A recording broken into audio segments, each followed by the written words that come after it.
তো দেখো এখানতে আমার ভাত ফুটছে আর ডিমটা ভেজে নিচ্ছি, আলু ভাজা রয়েছে, উচ্ছে বেগুন আলু কাটা রয়েছে। দেখো ফাইনালি আমার ভাত হয়ে গেছে আর ডিম আলু দিয়ে তরকারিও রেডি হয়ে গেছে। যেহেতু আমার স্ট্যান্ডটা ভালো নয় তাই ভালো করে দেখাতে পারিনি, চচ্চড়িটা করে নেবো। আর এখানটায় দেখো আমি স্নান টান করে এসে হরলিক্স গুলছি। হরলিক্সটা আমি খাবো আর হরলিক্সের পাশে যেটা রয়েছে মানে ওটা হচ্ছে পিডিয়াশিওর, আমার ছেলেকে খাওয়াবো বিস্কুট দিয়ে।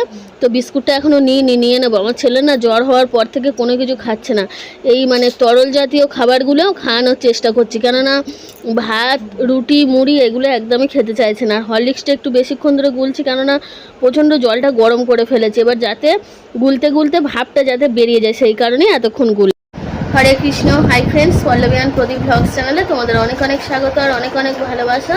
তোমরা কেমন আছো? আশা করছি ভালো আছো এবং সুস্থ আছো। আমিও ভালো আছি আর আমার ছেলেটা আগের থেকে এখন অনেকটাই ভালো আছে, তবে কোনো কিছু খেতে চাইছে না। হ্যাঁ, একদমই খাচ্ছে না কিছু। সকালবেলায় আজ কতবার ভাত খাওয়াতে গেলাম, খেলো না। তো যাই হোক, অন্য কিছুও খেলো না। আর এখন আমি স্নান টান করে এসে পিডিয়াশিওর ওকে তুলে দিয়েছি, দেখি জোর করে খাইয়ে দেবো।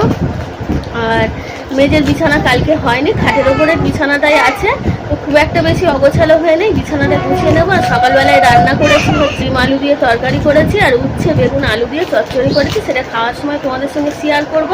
আর আজ এখন থেকে রাত পর্যন্ত যতটুকু যা পারবো শেয়ার করব তোমাদের সঙ্গে। তোমরা আমার সাথে থাকো আর দেখতে থাকো। আর যারা যারা চ্যানেলটাকে সাবস্ক্রাইব করেছো তাদের অসংখ্য ধন্যবাদ। আর যারা সাবস্ক্রাইব করোনি, যদি ভিডিও দেখে বেরিয়ে যাও, যদি মনে করো প্লিজ সাবস্ক্রাইব করে দিও আর পাশে থাকা বেল আইকনটি ক্লিক করো। তো চলো এখনকার মতন বাই। আমি এখন খেয়ে দিয়ে নিই, তারপরে আবার তোমাদের সঙ্গে কথা হবে। দেখি ছেলেটাকে একটু পড়তেও বসাবো। আর কালকেকার ভিডিওটা এডিট করা হয়নি, মোটামুটি হয়ে গেছে, তো যতটুকু বাকি আছে এডিট করবো, একটু ভয়েস ওভার দেবো, দিয়ে ভিডিওটা পোস্ট করবো। এই দেখো দাঁড়িয়ে আছে, শরীরটার অবস্থা দেখেছো একবার, একদম বাজে ছেলে, কথা শোনে না, ব্যাড বয়।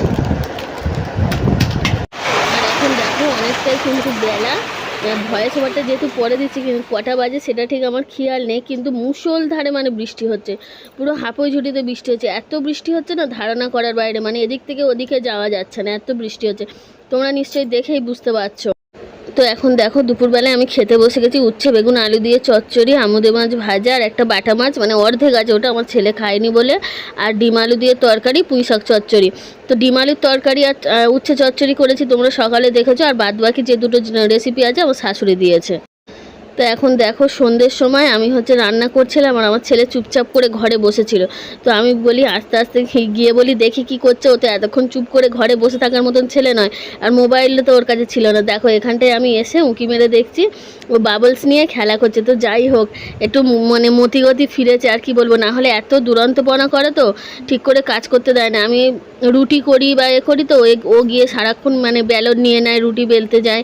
তো যাই হোক গে, খেলা করছে এই না অনেক। আর এদিকে দেখো জামাটা খাটের বাইরে রয়েছে, বিছানাটা অগোছালো হয়ে আছে। তার কারণ হচ্ছে ছেলেটা অনেক সন্ধ্যে পর্যন্ত ঘুমিয়েছে, বিছানাটা গোছানো হয়নি, কাজকর্ম সেরে গুছিয়ে নেব। আর দেখো আগেই বলছিলাম যে আমি রান্না করছিলাম। তো যাই হোক দেখো রুটি করেছি, তো এই রুটিটা একটুখানি পুড়ে পুড়ে গিয়েছে গাটা। তো যাই হোক, আর এখন দেখো কটা বাজে, 7টা 10, আমার কিন্তু রুটি হয়ে গেছে। আর এদিকে আলু ভাজাটা করে নিচ্ছি, আজকে করব রুটি আলু ভাজা সিমুই। তো দেখলেই তো রুটিটা হয়ে গেছে, আলুটা খুব ভালো করে ভাজা করে নিচ্ছি। আর করব আর অল্প একটু দুপুরের ভাত আছে, ভাতটা কে খাবে জানি না। তো যাই হোক, এদিকে দেখো কাজু কিশমিশ দুধ দিয়ে সিমুই করে। সো গাইস, আমি এখন রেডি হয়ে গেছি, যাচ্ছি যাবো মুদিখানার জিনিস কিনতে। তো দেখো আমার ছেলে বর সবাই রেডি হয়ে পড়েছি। কানের দুলটা কালকে খুলেছিলাম, হ্যাঁ এখনো পরা হয়নি, পরে নেবো। পরে নাও, এত কানের দুল। তো দেখো সোনার রিংটা কোথায় রেখেছি, এখন আর খুঁজলাম না, তো সেই কারণে আমি এই কানের দুটো পরে নিয়েছি, কেমন লাগছে জানাবে। আর এখানটায় দেখো আমি মুদিখানার দোকানে চলে এসেছি। তো অনেক কিছুই কিনবো, যেহেতু মাসকাবাড়ি বাজার, তো মাসকাবাড়ি বাজার হলে অনেক কিছুই কেনার বাকি থাকে। তো যাই হোক, আমি দাঁড়িয়ে আছি এখন কোমরে হাত দিয়ে, আর হাতটা উঁচু করে আছি, তার কারণ মানে হাওয়াটা লাগছে, তো বেশ ভালো লাগছে। হ্যাঁ, তো যাই হোক, আমার ছেলেও দাঁড়িয়ে আছে আমার পাশে, তো কিনে নিই। তো দেখো কিনে নিয়ে চলে এসেছি আমরা। তো এসে দেখিয়ে দিচ্ছি তোমাদের কি কি কিনেছি। তো এখনও যেহেতু জিনিসপত্রগুলো ঢালিনি, মানে কৌটো রাখিনি, সেই কারণে পুরোপুরি দেখাতে পারলাম না, উপর থেকেই তোমাদেরকে দেখিয়ে দিলাম।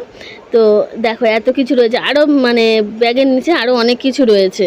এখন সো গাইস এখন 8:45 আর রাতের খাবার দাবার করে আর একটু মোবাইল নিয়ে ঘাটাঘাটি করছিলাম। তো আমার বর আর ছেলে গেছে জল আনতে। আজকে তো সারাদিনই সেই ইন্ট্রো দেওয়ার পরে তোমাদের সঙ্গে আর কোনো কথা বলিনি কিছু না, টুকিটাকি যতটুকু যা পেরেছি শেয়ার করেছে। আর আছে তো রাতে রান্না করতে করতে এসে কটা জামা কাপড় ছিল সেগুলো গুছিয়ে নিয়েছি। সন্ধ্যের সময় ছেলেটা শরীর খারাপ বলে লিখলো না, কিন্তু পড়ালাম তো পড়িয়েছি, না হলে না নলেজটা তো থাকবে না। এমনি কদিন শরীর খারাপ বলে পড়তে বসায়নি। তো যাই হোক, আবার ওরা আসুক, যখন খাওয়া দাওয়া হবে আবার তোমাদের সঙ্গে শেয়ার করব। আমাদের খাওয়া দাওয়া কমপ্লিট হয়ে গেছে, বাসন টাসনও মেজে নিয়েছি। আর আজকে যেহেতু জল এসছে ওই জন্য জল ভরছি। তো চলো আজকের ভিডিওটা আমি এখানেই এন্ড করছি। জানি না কতটুকু হয়েছে, ভিডিও হয়তো অনেকটাই ছোট হয়েছে। তো যাই হোক আজকের ভিডিওটা আমি এখানেই এন্ড করছি। সবাই ভালো থাকবে, সুস্থ থাকবে, আমার পাশে থাকবে। আর যারা যারা আমার চ্যানেলটাকে সাবস্ক্রাইব করেছে তাদের অসংখ্য ধন্যবাদ। তো চলো সবাইকে টাটা, গুড নাইট, হরে কৃষ্ণ। আবার দেখা হবে কালকে নতুন কোনো ভিডিওর সঙ্গে।